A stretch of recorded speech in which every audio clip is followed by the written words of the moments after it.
Good morning, everybody, and it's that time of the week again. It's time for another Sunday Q&A. Now, I've made the elective decision to stop calling them Sunday Q&A number 1, Sunday Q&A number 2, Sunday Q&A number 3, because, for two reasons, basically. Firstly, because I'm thinking, well, a lot of the Q&As emphasise one particular subject.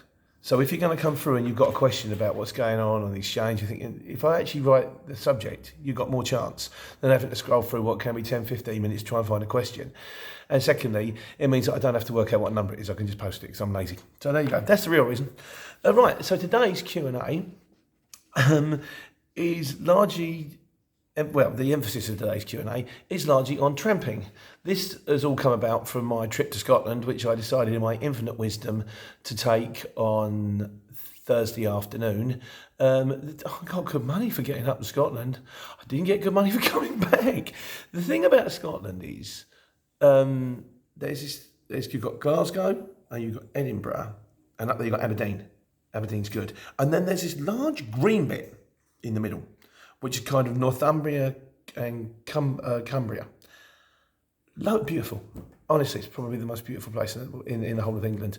Not many factories or industrial estates, I've got to say, which is a bit of a double-edged sword, because when you're driving across, it's absolutely lovely to look at.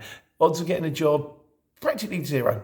So you've got two choices. You've either got to go from Glasgow to Aberdeen, and then get a job out of Aberdeen, or drive through this large Van Allen no man's land belt until you get down to about Preston, and then you can start picking up jobs from Blackpool, Liverpool, Manchester, as I found. But then the other thing I also found, that when you're trying to drive back to from Glasgow to Dunstable, it's going to take you 7 hours. You haven't got a lot of time to pick up other jobs, and when you need to be back by 5 to pick up a cellar door to take to London the next morning for a mate, kind of overcooked that one, but I learn as I go. Having said that, there might be some tips in here. So anyway, we're going to go to the tramping thing. First of all, Ross Gilmore, he's an ex-Arctic driver, has come up an absolute blinder. He loads of points. Obviously, night of the road, seasoned professional, not like me, Mickey Mouse geezer driving a van. He says, when you're sleeping overnight, places to look for. McDonald's, it's always good. It's fully lit, it's open 24 hours. Use a toilet, need something to eat, coffee, good to go. Hotel car parks, he says, are always relatively safe. And leisure centres. So leisure centres are brilliant because obviously you've got showers, you've got all the facilities, it's a public convenience, you pay your tax, you're entitled to use it. The one snag I've had with my leisure centre is the fact it's got a height restriction on the car park. I know this because I once went down in the van to try and do my paperwork and then maybe go to the gym and then realise I couldn't get in. But on the whole, he also says there's a website, hgvparking.co.uk, type that in. That'll give you some areas. And another guy did say, thank you very much for getting your name, he said, hang on, we got it down here somewhere. Industrial estates. Industrial estates can work very well. A lot of the ones in London can be gated, and the ones in Portsmouth, according to my mate Ken, are full of yellow lines. But you're certain areas, things like Milton Keynes, Northampton, a lot of the time, a lot of the places I end up, Oxford, big industrial estates, plenty of places to park, no restrictions, no problems. So, and often nights, which is nice. Also, no one's looking for you there, are they? Point being, Gary John Baker made the point. He said, because I said about the A roads, and I've slept on the A roads before, they can be noisy. He said, watch out for the A roads. He said, it's horror stories, people getting their curtains slashed to see if there's anything inside, diesel nicked. You know, you might get a few nefarious characters. They know you're there, they know you're asleep, they can put up, they'll be quiet. And as Michael Ogden says, he says, you sleep on the A roads, they get noisy, you put earplugs in, sleep like a baby. But the problem is when you've got your earplugs in, if someone's going to have a pop at your van, you can't odds it. So anyway, these are things you guys are going to work out for yourself, I'm sure. I don't know how much tramping I'm going to do, because I've kind of found in the area I'm at in Dunstable is a very good area. And I'm almost better off getting a job out and getting home than unless I want to hit the road full time, which may happen, you never know. On the subject of which, Michael Ogden's commented on tramping. Michael Ogden has got his own channel on YouTube. I presume you just type in Michael Ogden, Ogdon, and he's doing his own videos too, and they're also helpful. So if you're into this and you want to have a look at him, have a look at him as well. He does the thing. He's out on the road. He'll go out and hit the road. And he said what you need: 3 days' clothes, food and drink. He says you sleep in the back of a Luton. He says it's like a hotel room, and I can imagine this.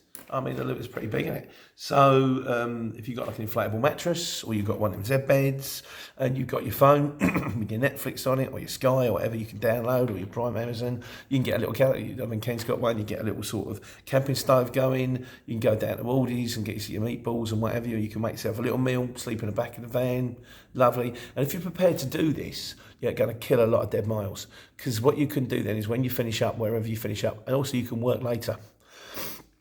As I always think, let's say, for example, I get a job and it's going to take me, there's a job going at 3 o'clock and it needs to be dropped off in Manchester. I'm not really going to take it because I've got to go to Manchester and I'm going to get to Manchester by about 6, 7 o'clock. I know I'm not going to get a job out and then I've got to drive all the way home empty.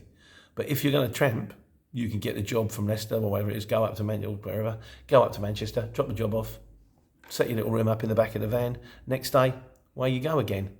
So that way you're going to eliminate a lot of dead miles and you're going to get more jobs and more money. If that's the way forward for you, I mean, not for everybody. One of the guys, sorry, I haven't written your name down, he said, I'd love the idea of tramping, but I've got 2 small children. Well, absolutely. Family's the most important thing. So if you can't, you've got to be back. I mean, I always said when I was on the markets, I'd get up at any time. I got to work at 2 o'clock in the morning, but I always wanted to be home by 7 o'clock at night in time to see my daughter before she went to bed. So not for everybody. If it is for you, great. If it's not for you, there are ways around it too. I don't. I very rarely do it. I'm still doing okay. So there we go. That was the other thing. Michael was saying, he said the back of the Luton is like a hotel room. He said, but when the rain comes down, he says, you really don't, the noise, he says, it's absolutely shocking. He says, so if it's going to be a wet night, not from the point of view of the fact that the van's going to leak, but from the point of view of the just sheer soundproofing, he said, you're better off in the cab. But it's not so easy to get comfortable in the cab. Now, I have seen these things, and they're out there on Amazon and eBay, and they're kind of like little makeshift beds where you can sort of extend them. You put the legs down, you click across, and you get your sleeping bag. And I dare say you could make the cab a very comfortable place. If you think about it, the sleeper pod above a cab is pretty much the size of a cab. So with 10 minutes, you can convert your cab into a sleeper pod. I don't know how to do this, but that's why I'm on this channel, you see, because I tell you what I know, and then people tell me what they know, and I'm learning, and it's great. And also, I get to pass it on to you. So we're all sharing, which I think is wonderful. That's just me. What else have we got coming on here? Tramping. Darren Perrin says, this is the thing. He must be an HGV as well. Darren Perrin says, he said, I do tramping. He says, but then it's different for me because I've got a bed and a microwave and a mini fridge and a kettle. So he's probably driving. He said, but I think there is a certain attraction to it. It's that kind of like waltzing Matilda, home on the range, sort of Wild West hero type thing, where you're out on the road, you don't know where it's going to take you, you don't know who you're going to meet. Every day's an adventure. I used to watch this program when I was a kid called B.J. McKay and the Bear. It was based on Convoy, and he had a truck, and I think the bear was a monkey or something like that, and then pulled down horns. And I actually got a 7.5 tonner, and I fitted the train horn, the da in a 7.5 tonner, and I pulled round and my dad was there at the warehouse because my dad was market trader too. And I hit the button on the floor to do the horn. And I genuinely I was in 2 minds whether to do it because I thought he's going to go, what'd you do that for, you idiot son? And he looked at me and he went, I've always wanted one of those. So there you go. I think there is an attraction to it. I mean, RG, out on the Isle of Wight. He said he did tramping for 20 years. He said, can't really do it now. Isle of Wight's not that much of a big place. I think he misses it. Could be like the markets, once it gets into you. I wonder. Not into me. Maybe it will be. Don't know. If it's into you, let me know. There we go. Right. Okay. That's enough about tramping. Right. So, other questions, though. There are other subjects, of course. Darren Wilcock. Londoner, born and bred. I can't say I'm London born and bred. I was born in Luton, but I spent 25 years as a London street market trader, so it works its way into your skin, drops in London. Well, you were born there, mate. It's an absolute pig. And it's kind of like, the way I look at it, it's like one of them archery targets. The outside of London, the complete outside of London, is kind of like, your sort of your Finchleys, your Edgwares, your Catfords, that kind of Essex, Kent, not really London, not really. Luton's technically London, Luton Airport. Not London, 30 miles away. That's easy. That's green. And then you've got the orange bit in the middle. or in fairness, you could say the green bit, in fairness, could be a bit further in your sloughs, your Barkings, Waltham Abbeys, that kind of thing. They're easy. They're industrial estates. There's no parking, there's no traffic. Then you kind of got the orange ring, which is the next one in, which is Islington, Camden, Elephant, Lambeth, those kind of ways. They're not too bad. Blackheath, Greenwich. Things kind of move, and you're not far from the A11, you're not far from the Blackwall Tunnel, you're just into the top, you can get in on the North Circular, you can get in on the 25. They're not too bad. Sloughs, UB7s, they're kind of okay. And then you've got, and say even like your Islingtons, your Camdens, I don't mind them so much because it's kind of, to me, it's a bit like going home. I know where I'm going. You kind of, they're not too bad. You can pull up. There are double yellows, but you can pull up. There are cameras, but they're not too painful. And then you get to that middle bit. And the middle bit is EC1, WC1, and SE1. Those are the postcodes that are going to take you over the Red Sea and into the zone, and it's just a nightmare. Nothing moves. You can probably do 0.1 miles in 10 minutes. You can't park anywhere. You miss one turning, you've got to go around the block. It's like you've got to go there and there and there. There's no right turn, no left turn. Box junction. Oh no, I've been stuck by a camera. Oh, I've got to go around the block. That's going to take me 15 minutes because of the traffic. It's a pig. Now that doesn't mean you shouldn't do it. That means you should quote accordingly. I did a job once from Notting Hill to Holborn, and they needed a very high top van. They needed someone to wait. I quoted him 90 quid. The bloke said it's 4 miles. I said, I know it's 4 miles, but it's going to take me 2 hours. And the bloke said, fair enough, I'll send it through. And it's not the 90 quid, it's like for 2 hours. And it's congestion zone. And it's ULEZ. Now, someone asked a question about the ULEZ and the thing. The way it works is, if you drive into the congestion zone between 7 o'clock in the morning and 6:30 at night, you'll be charged, it's around £11. It's cheaper if you set yourself up for auto pay. If you drive into the same zone at any time in the 24 hours and you haven't got a Euro 6 engine or above, well, Euro 6 is the top one, like, you know, if your van doesn't qualify. I know guys say they've got really old vans, Ken again, got a really old van, but because it's an Opel, it's exempt because it doesn't come up on the list. If you go in there, they're going to charge you £12.50. The best thing to do with all these things, with the Dartford crossing, unless you live in France, with the Dartford crossing or with the congestion, is just ring in, get yourself set up an account. That way it comes out automatically. And if the postcodes are WC1, EC1 or SE1, then you know you're going to get charged. Also, I've noticed it does come up. I don't know if the exchange have done it or if other people do it, but it comes up with ULEZ alert, which is quite handy. It says ULEZ alert, just do your normal quote for the job and then stick £25 on top. Even if you've got a brand new van. My mate Cole's running, he said, yeah, but I don't have to pay it. I said, no, Cole, you don't have to pay it, but you've got to pay for your brand new van, which is depreciating, which you're renting. That's the cost now. They're taxing you to drive in. You pass that on to the customer. The customer doesn't want to pay it, let some other idiot do it.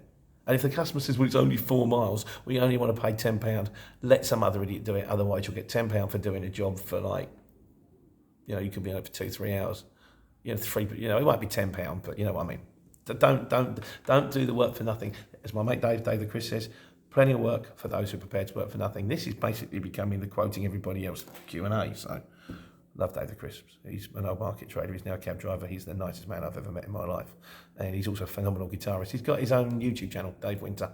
Don't do a lot on it. Doesn't do enough. But he's one of my favourite men on the planet. So, what else we got going on here? Samuel is there. What to do if you're on your way to a job and it gets cancelled? Right, well, you can charge them a cancellation fee, but like everything on the exchange, it's all kind of debatable. It kind of depends. If you're like 2 minutes away from the job or 10 minutes away from the job, you started to drive to the job and they've rung up 2 minutes later and gone, oh no, sorry, it's off. You can go, oh, cancellation fee, it's not so much. If you picked up a job that's half an hour away and you've driven for 25 minutes and they go, oh, sorry, that job's off, you can go, well, not really. You're going to have to make up for my miles and I could have picked up another job and that's going to take me half an hour into my day. Again, with all the shippers, negotiate with them. Normally you can talk to them. Normally they're reasonable people. You can say my cancellation fee is 25 quid. They go, oh, yeah, I only want to pay 15. Okay, shall we settle on 20? You know, you talk to them. That's what I say all the way along. Talk to them. And if you talk to them, explain the situation, explain what you've done, You can turn around and say, "Look, I know it's only 5 minutes around the corner, but in those last 5 minutes, someone else has rung me up to say, you know that job you quoted and I've turned it down." You can lie if you like. I haven't. I'm not saying I won't. I hadn't thought of it before, actually. It's worth thinking about. But anyway, I tend to be above board. I just prefer to be that way. But you choose. But when it comes down to cancellation fees, whether you're there and the job doesn't work or when you're on the way to the job and the job doesn't work. We had one this week. Had a job. My man picked it up. He's driven it half the way there. And then they've cancelled it and gone, "Can you deliver it tomorrow?" And he went, "Yeah." He said, "How much?" It's the same money. He got the same price of the job twice. So it can work, you know. So that was Carl. Well done, Carl. Welcome to the team. Who else we got going on here? Sam Clark. What kind of age do you have to be? Now, this is lovely. I mean, look at me. I'm 50. Life has not been kind. But yeah, you can be any age. If you're like 18 and you pass your test, you've got a van and you want to make a go of it and you want to start a career and you fancy yourself as a career driver, get on the exchange. I have been dropping off. I took a small van job once out of BMW in Northampton, and when I pulled up, there were these guys running around in little white combo vans. They came in. It looked like the dwarf trooper, but they all looked like Uncle Albert. You know, little hats, beards. And I kind of imagine that they might just be retired men that have worked all their lives, probably paid the mortgage, you know, living in the houses, driving them mad. They don't know what to do with their life. The wife's looking at you going, "What are you doing here?" So probably pop themselves in the van, do a little bit of running around for a bit of pocket money, maybe do the morning and then go and play a bit of golf, maybe just run all day, maybe if they don't fancy going to work today, don't go to work today. It is a lovely thing if you want to do it, and you know, for a change, but there is no... That's something I do like. There is no barriers to entry. It doesn't matter, you know, sex or creed or age. It's irrelevant. All they care about is that you do the job. You turn up, do the job, be nice, be polite, and I like that. I think that's the way it should be, you know. So yeah, if you're old or you're young and you fancy getting on the exchange, feel free. They won't beat you up for it. Another one for Ross Gilmore, top man for tips today. You get the gold star today, Ross. Apparently, the Santander account 123 gives 3% back on fuel purchases, and that was the last tip I got today. So briefly, before we finish, I would just like to say a very special thank you from the bottom of my heart to both Paul Maines and Michael Hughes, who took the trouble to read my book. Because I've said this before, I did write a book. I did want to make a career of it. I still want to make a career of it. But then, I want to be a rock star and also I want to be an astronaut. You know, these things don't come easy. But they read the book. I put it out there a little while ago for free. If anyone is interested, it's called Shall I Go On Mum by Peter Coath. And it's available on Amazon. The paperback's £7 and the fruit-based device Kindle thing is about 99p, I think. Might be £1.99. It's not dear. I think it's good. I poured my heart into it, and they were both incredibly kind about the book. At the end of the day, I'm not even bothered about the money with the book anymore, to be honest with you. Maybe one day, maybe in a far, far distant future, if I'm an incredibly lucky man, it might happen for me. But I wrote it because I wanted to. And it was the bizarrest time of my life, bizarrest 18 months of my life, and it was just crazy.